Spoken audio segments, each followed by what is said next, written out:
beginnings of the day.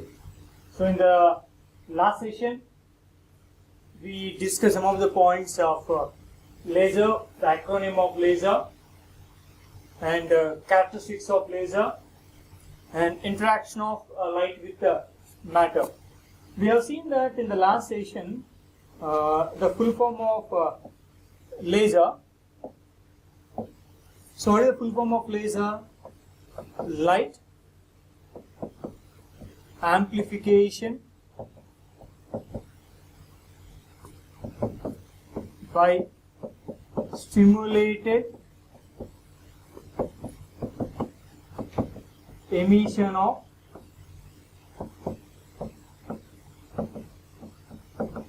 radiation.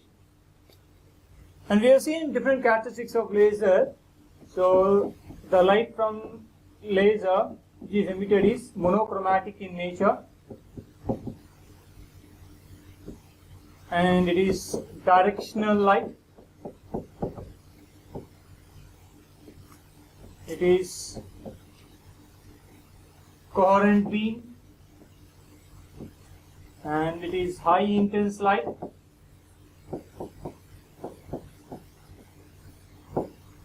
And the beam emitted or light emitted from the laser is polarized light. So these are the characteristics we have seen in laser last class. And we have seen some of the interactions. Sorry, here it is interactions of light. So when the light is interacted with the matter, so it leads to absorption of light, spontaneous emission,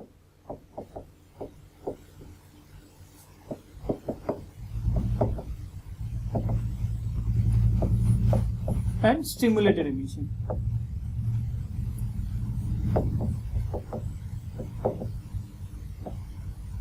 So these are the things we have seen in the last class. So in today's session, we go deep into these absorption phenomena and spontaneous emission and stimulated emission. So these are the topics we are going to discuss in today's session about absorption, spontaneous emission and stimulated emission, very deep into these topics. And we see, in the last session we have seen that when light is interacted with the matter, so let us consider a material having energy levels for a particular atom.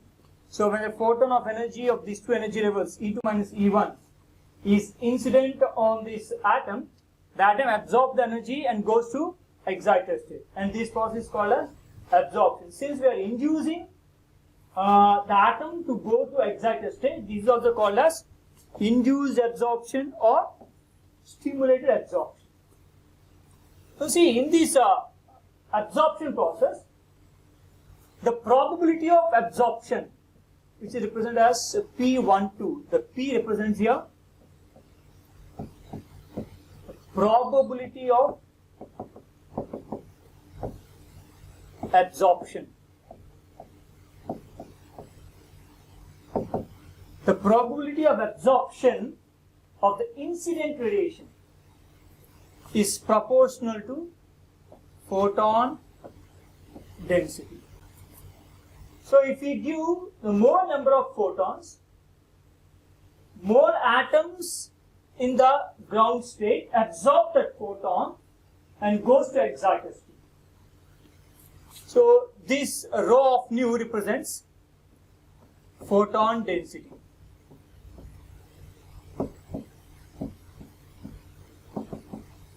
Rho of nu represents photon density.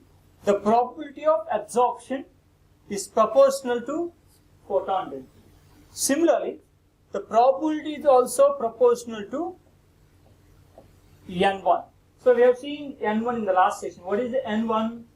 N1 represents population density in energy level E1. Population density in E1. What is population density? Number of atoms per unit volume. So the probability density is proportional to photon density as well as population density. So combining both here we can write here. So the probability density P1 is proportional to N1 into rho nu. So mathematically, when we remove this proportionality, we can keep a constant called here. So which is P12 is equal to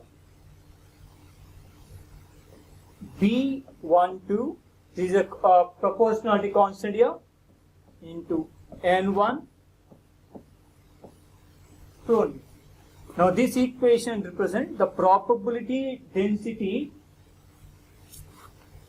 of atom to go to excited state, the probability of absorption situation. So this B12 is called as, which is a proportionality constant, which is called as Einstein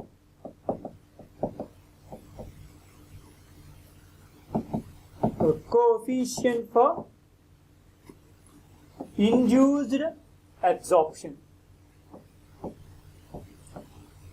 Einstein coefficient for induced absorption. So this probable density can be given as, the probability of absorption can be given as P12.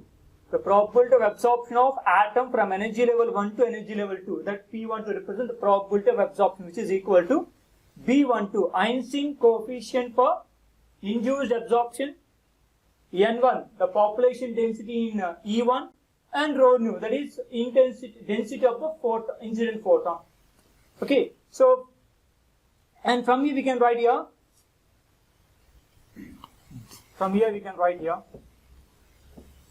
the number of atoms absorbed for a particular time can be given as B12 N1 rho nu into delta T. Now this equation represents number of atoms absorbed or number of atoms excited to higher energy level in a particular time delta T. So that NAB, that means number of atoms absorbed or which are going to excited state, can be given as B12 N1 rho nu into delta T. So see, in this absorption process, when we incident the light on the material, if more number of atoms are there, more number of atoms will goes to excited state. That means if the intensity of light or the photon density is very high, these photons are absorbed by the atoms and they go to excited state. It leads to absorption of light as it propagates to the medium. So you can see this one is a practical case in our day-to-day life. So when we observe the sunlight it emits from sun and travels through space and travels through atmosphere and reaches to the Earth's surface. So when the light travels to Earth's atmosphere, at each point of the atmosphere, the energy of the intensity of light gradually decreases because the atmosphere contains molecules or atoms. These molecules absorb some intensity of light. As a result, as it propagates to the medium, the intensity of light gradually decreases. That means the light attenuates. That means it decreases. Its intensity decreases as it propagates to the material. Okay, so you can see here. So as the number of atoms is greater in the lower energy state, the absorption of process leads to attenuation of radiation as the light travels through the medium. So more number of atoms are there in ground state. So large amount of photons are absorbed, which leads to decrease in the intensity of light. Okay. So remember one thing here. Remember the things here in the absorption. The probability of absorption will be equal to product of B12 N1 and rho nu. So the probability of absorption is proportional to the photon density as well as number of atoms in lower ground state or lower energy state. And the number of atoms absorbed for a particular time delta T can be given as B12 N1 rho nu into delta T. So if we see in spontaneous emission, so already we discussed in the last class. So the atom which is excited to higher energy state will stay for a time of 10 to the power of -8 seconds. So this is the lifetime of atom in excited state. So after the lifetime, the atom jumps to ground state or returns back to its ground state by emitting a photon. The energy of the photon will be equal to the difference of the energy levels from where the atom jumps to ground state. That is, it is jumping here from E2 to E1. Therefore, the energy of the photon will be equal to E2 minus E1. So this is the emission process which emits a photon by jumping of atom from higher energy state to lower energy state on its own. Okay, now see here. So the excited atom returns to the lower energy state on its own after the lifetime and releases a photon. And this emission is called as spontaneous emission. So see, in the spontaneous emission here, now see here, the probability of spontaneous emission.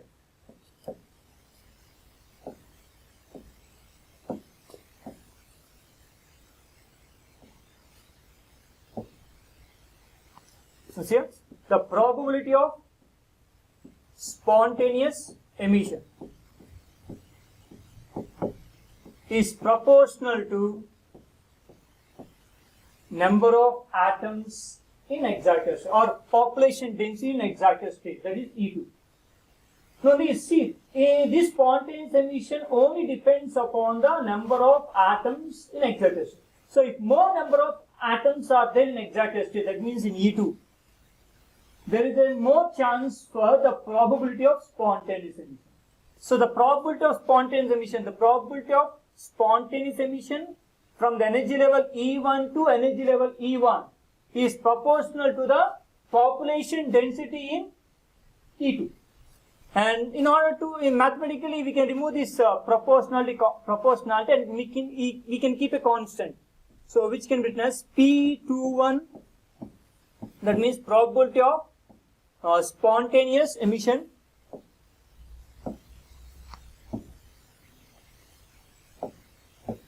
the probability of spontaneous emission is equal to, so we can keep a proportionality constant here, which is given as A21 into N2.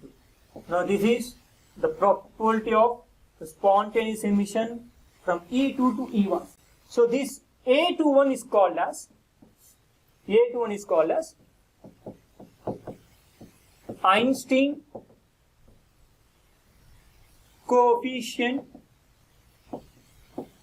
for spontaneous emission.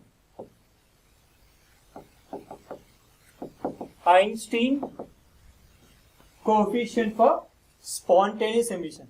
So the probability of the spontaneous emission from energy state E2 to A1 is equal to the product of A21 into N2. Now we need to remember in one thing here in this spontaneous emission. This spontaneous emission will take place randomly. So without our intention or without any external parameters, once the lifetime of atoms completed in higher energy state, the atom jump from excited state to ground state. As a result, this process is not controlled from outside, because when the atom's lifetime is completed in excited state, when the lifetime of atom is completed in excited state, the atom makes transition from excited state to ground state. So as a result, we cannot control the atom here because its lifetime was completed. As its lifetime completed, immediately atom jump from excited state to ground state, since it is not controlled from outside. So it leads to different parameters. You can see the instant of transition is random process. So if there are 10 atoms are there, all the 10 atoms which are in excited state may not jump to ground state at a time. Different atoms will make transition from excited state to ground state. And the direction of emission of photon is not in a same direction. It is also random process. So the emission of photon is in random direction. And the phase of different photons is random. So say as a result here, we get incoherent radiation. Since the atom makes transition from excited state to ground state after the lifetime, as a result, the process is not controlled from outside, which makes the transition is different for different atoms. And the direction of emission of photon is random. And the phase of photon is also random. That means different photons will not travel in the same phase. So as a result, we get incoherent radiation due to the spontaneous emission. And it also gives a light which is not monochromatic in nature. So it is due to broadening of line spectrum. So due to broadening of line spectrum, which is caused due to this random transition and random phase of photon, leads to broadening of line spectrum. As a result, we get a light which is not monochromatic in nature. So we have seen the spontaneous emission here. The probability of the spontaneous emission is proportional to the population density in E2. That means N2 here. So we can write this one as P probability of spontaneous emission from E2 to E1. That is P21 spontaneous is equal to A21 N2. And this A21 is called as Einstein coefficient for spontaneous emission. And since this process has been taking place after the lifetime, so therefore it is not controlled from outside. As a result, it leads to random variation of transition and random direction of emission of photon, random phase of different photons, which leads to incoherent radiation. And also it gives not a light which is not monochromatic, it leads to a given light of polychromatic. Polychromatic light. And the number of atoms which make spontaneous emission can be given as, for a time of delta t, can be given as A21 N2 delta t. And this equation represents number of atoms which make spontaneous emission for a time of delta t can be given as A21 N2 and delta t. The product of A21, N2 and delta t. This equation represents number of atoms which make spontaneous emission from energy level E2 to E1. If we talk about stimulated emission, so these all the emission process takes place when the atom is in excited state. But this emission process takes place within the lifetime of 10 to the power of minus 8 seconds. Within the time, this is not after time, within the time. So within the time, the atom which is in excited state will not jump to ground state on its own. So therefore, by giving a photon of energy which is equal to E2 minus E1 here our intention is to make the transition of atom from E2 to E1. Therefore, we supply a photon of energy which is E2 minus E1. Now this incident photon within the lifetime will trigger this atom and make the atom to jump to ground state. As a result, we get two photons here. One is incident photon, which is called stimulated photon, stimulating photon or incident photon, and other photon is emitted photon or induced photon. So this is incident photon and this is emitted photon. And this emitted photon will follow the incident photon. That means the incident photon will induce its characteristics on the emitted photon. So what are the characteristics here? So the incident photon will induce the emitted photon to follow it. So as a result, we get a monochromatic beam and a directional beam and high intensity beam here. Okay. So within the lifetime, the incident photon triggers the excited atom or electron to ground state to emit a photon. So we will look into the deep of this stimulated photon here. Now see, in stimulated photon, the probability of stimulated emission. The probability of stimulated emission is proportional to photon density. Now remember here, the stimulated emission will take place only when the photon is provided, incident photon is provided. Therefore, the probability of stimulated emission from E2 to E1 is proportional to the photon density. If we don't supply photons, stimulated emission will not take place. So the stimulated photon only takes place when we provide an incident photon within the lifetime of the atom in the excited state.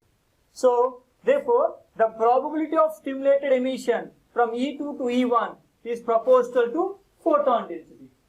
And similarly, the probability of stimulated emission from E2 to E1 also depends upon the population density in N2. If more number of atoms are there in excited state, it leads to the probability of stimulated emission. So combining these two equations, we have the probability of stimulated emission from E2 to E1 is proportional to N2. That means photon density in population density in E2 and photon density rho of E.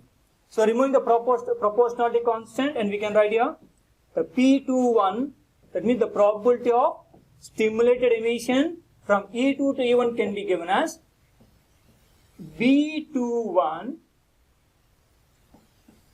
N2 rho nu. And this equation represents the probability of stimulated emission from E2 to E1. And this B21 is called as Einstein coefficient for stimulated emission, and we can write like this way.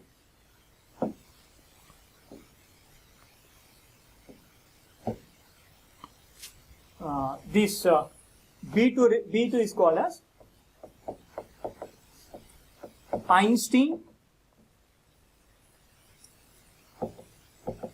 coefficient for stimulated emission or induced emission. Stimulated emission or induced emission. Now the probability of stimulated emission from E2 to E1 will be equal to the product of B21, N2 and rho nu. And the number of atoms which makes the stimulated emission can be given as, for a time of delta t, can be given as B21 N2 rho nu into delta t. This equation represents the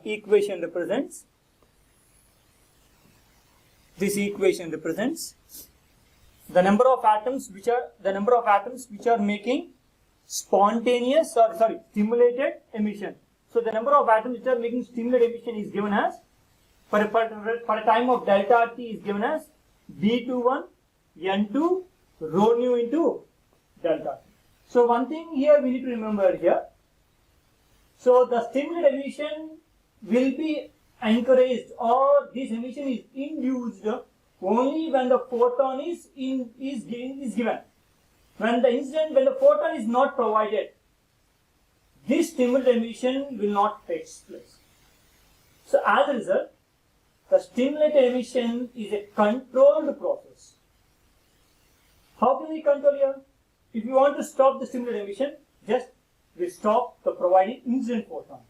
Once we stop the providing incident photon, the stimulated emission will stop. So therefore, the stimulated emission is a controlled process. And this stimulated photon, that means stimulating photon means here incident photon. This stimulating photon, so whatever the photon it is given here, this stimulating photon will induce its characteristics to the emitted photon, which is emitted here. So what are the characteristics it imposes on the incident photon, emitted photon? 1, monochromatic light. So both will have same frequency. So what is the frequency here? Both having energy E2 minus E1 is equal to h nu. So the frequency of the two photons same. As frequency is same, wavelength is also same. So we get a light of monochromatic nature. And we get a beam of high directionality because the two photons will travel in same direction. Why? Because the stimulating photon will make the emitted photon to far right. So therefore we get a directional beam. And we get coherent beam. Both are in same phase. And we have high intensity beam. And we get a polarized light. Okay. Now see here. So this is about a stimulated emission. So we have seen deep concepts of absorption, spontaneous emission and stimulated emission. Now one thing you remember here, multiplication of stimulated emission. Now see, when we provide the incident photon to the material, it leads to a stimulated emission when the atoms are covered in excited state. So when stimulated emission takes place, it leads the multiplication of emitting photons. That means, now see here, when we provide one incident photon, this incident photon will trigger one atom to ground state. As a result, we get two photons. Now these two photons which are emitted will induce two more atoms, will trigger two more atoms to ground state.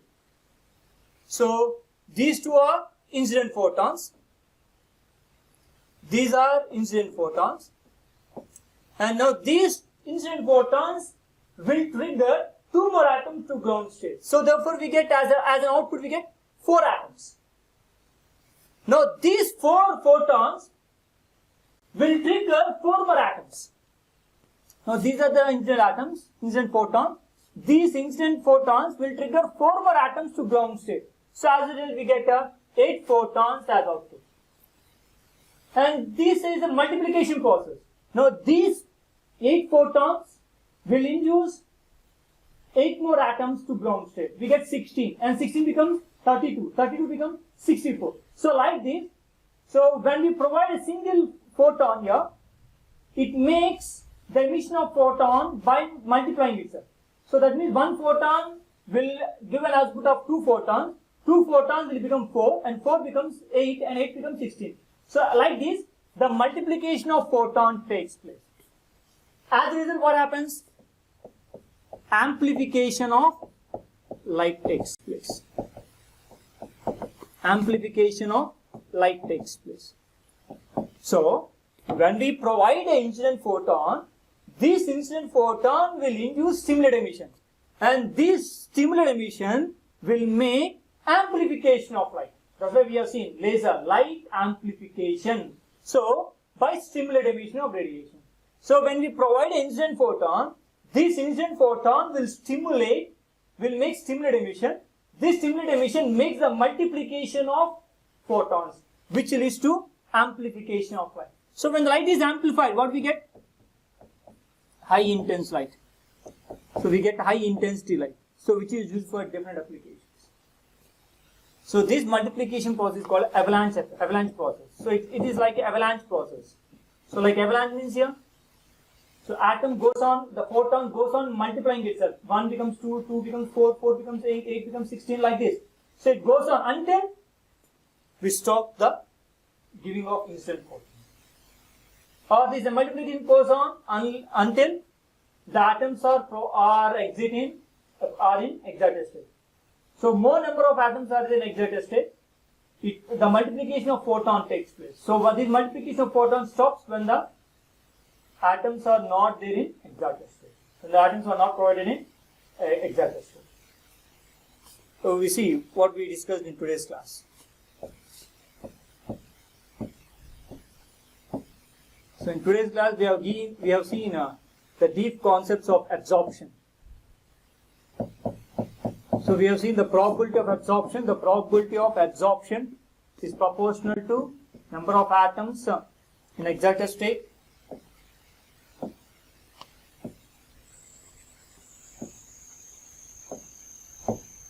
number of atoms in ground state, and incident photon density. We will use as P12, that probability of absorption is equal to B12 N1 rho. And the atoms which are the number of atoms absorbed is for a particular time delta t. The number of atoms absorbed for a time delta t can be given as B12 N1 rho nu into delta t. And we have seen about spontaneous emission.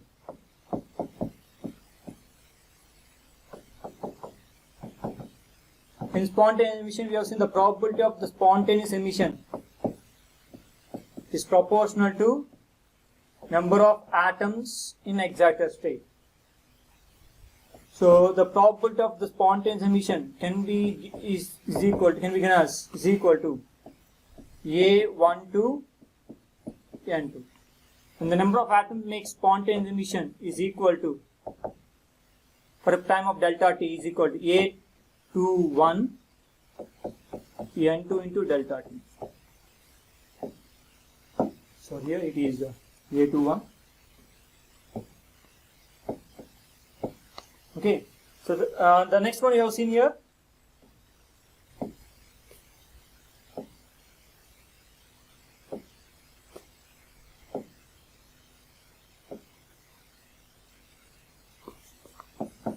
Stimulated emission. So in stimulated emission, we have seen that the probability of stimulated emission is proportional to number of atoms in excited state and the photon density. If more number of photons are provided, it leads to stimulated emission. And we can give that this P21 stimulated is equal to B21 N2 rho nu. And the number of atoms which makes stimulated emission is equal to, given for a time of delta t, can be given as B21 N2 rho nu into delta t. And this B12 is called as Einstein coefficient for induced absorption or absorption. A21 is given as Einstein coefficient for spontaneous emission. And this B21 is called as Einstein coefficient for stimulated emission. And extinction of these absorption, spontaneous and stimulated emission we will see in next class.